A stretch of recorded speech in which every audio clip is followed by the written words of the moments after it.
Ulit tayo. Good day to all. Let us continue our review for the Master Plumber board exam. Our topic for the day is definitions. Yan. Chapter 2, definitions D to F.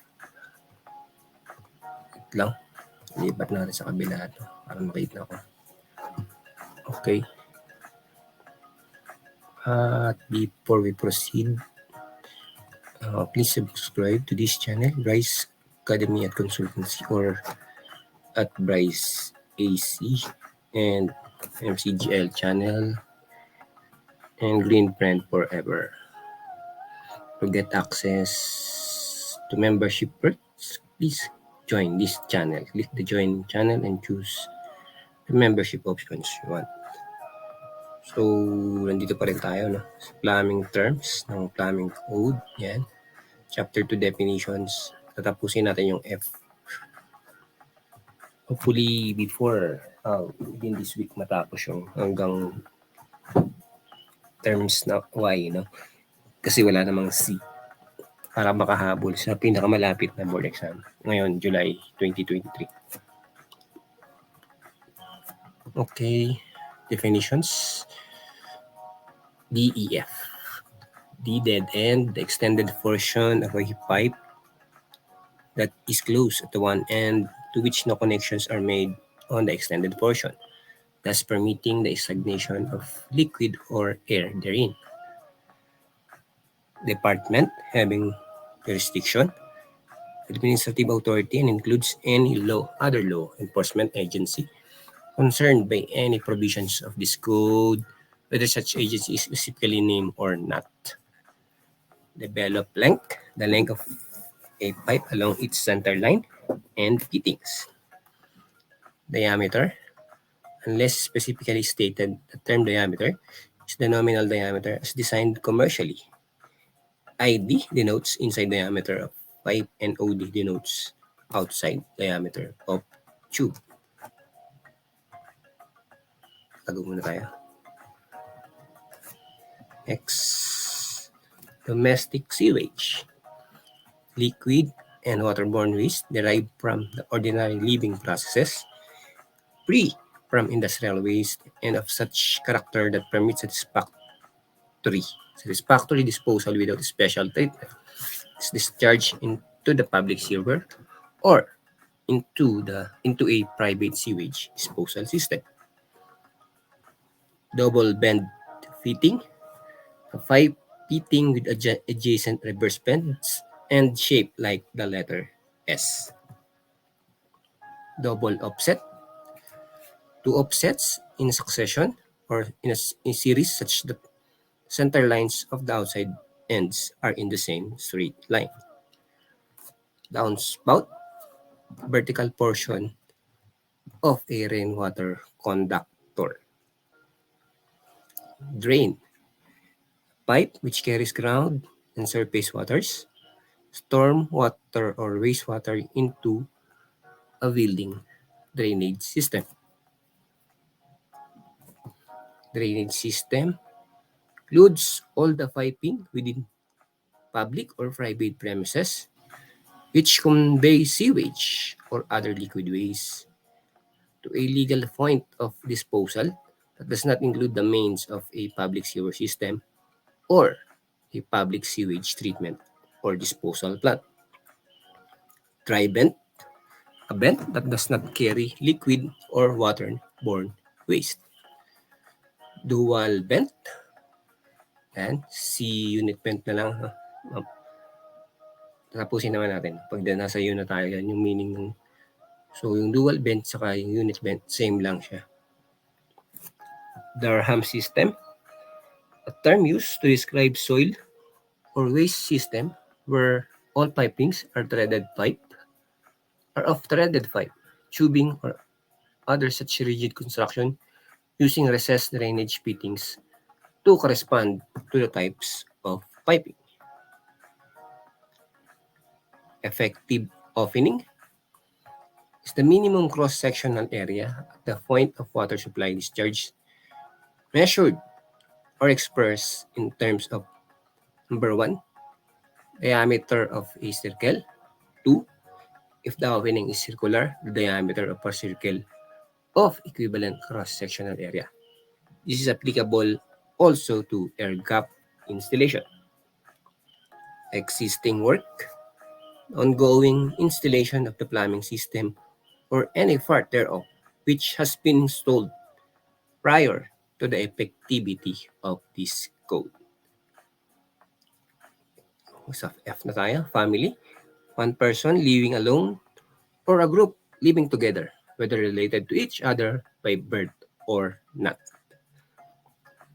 Faucet, a bulb located at the end of a water pipe through which water can be drawn from or held within the pipe. Ferrule, a metallic sleeve, cock or joint to an opening in a pipe into which a plug is screwed that can be removed for cleaning or examining the interior of the pipe. Fixture, receptacle other than a trap attached to a plumbing system in which water or waste may be collected or retained for ultimate discharge into the plumbing system. Fixture branch, the water supply pipe between the fixture supply pipe, and the water distributing pipe. And the water supply pipe between the fixture supply pipe and the water distributing pipe. Fixture branch. Fixture drain, the drain pipe from the trap of a fixture to the junction of that drain with any other drain pipe. Fixture supply, a water supply pipe connecting the fixture with the fixture branch.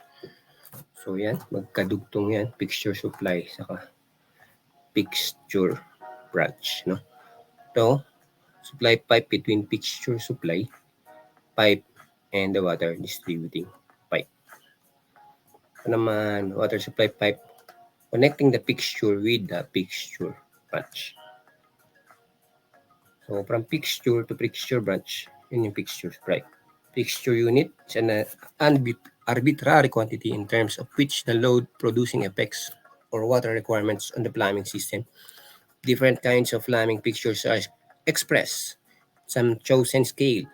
One fixture is equivalent to a rate of flow at 28.3 liter per minute or 1 cubic feet per minute. Flood level, a level in a fixture at which water begins to overflow over the top or off rim of the fixture. Flood level rim is the top edge of a receptacle from where water overflows. Flooded fixture is flooded when the liquid therein rises to the flood level rim. Floor area included within surrounding walls of a building or portion thereof, exclusive of vents, shops, and courts. Flush tank, a tank located above or integral with water closet,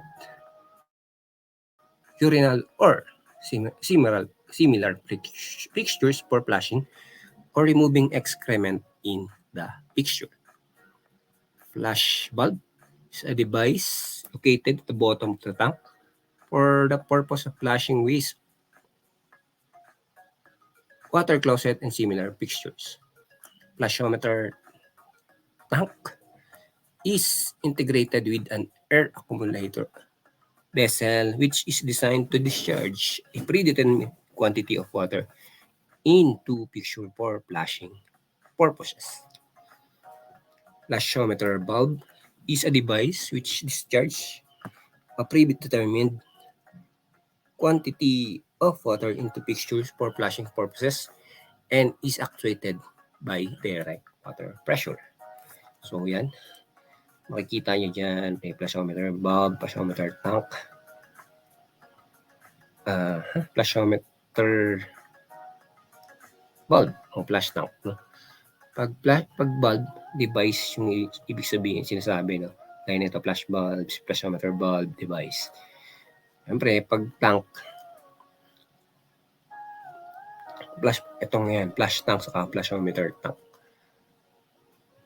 So, dito naman, pag flashometer tank, may sinabing tank, meron siyang designed to discharge a predetermined quantity of water.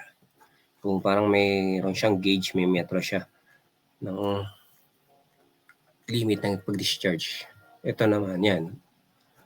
So, yun. Basta sa tank naman, tangke siya na di naman sinasabi kung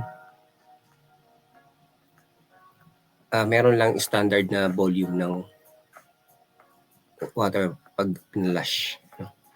Okay, that's it for this topic lecture. Next lecture natin is definitions pa rin. GHI naman tayo. For comments, suggestions, and corrections, inquiries, yan, you can comment in this video and other videos na pinapanood nyo, and email address shown and number. Okay? For hotel bookings and reservations nationwide, Red Door Sands Hotel and affiliates, no, can message me in the messenger and to this number. Okay, have a great day and I hope makatulong sa pagre-review. Good luck sa mag-exam. Hopefully makahabol pa iba ng lecture. No? See you in the next lecture. Thank you very much.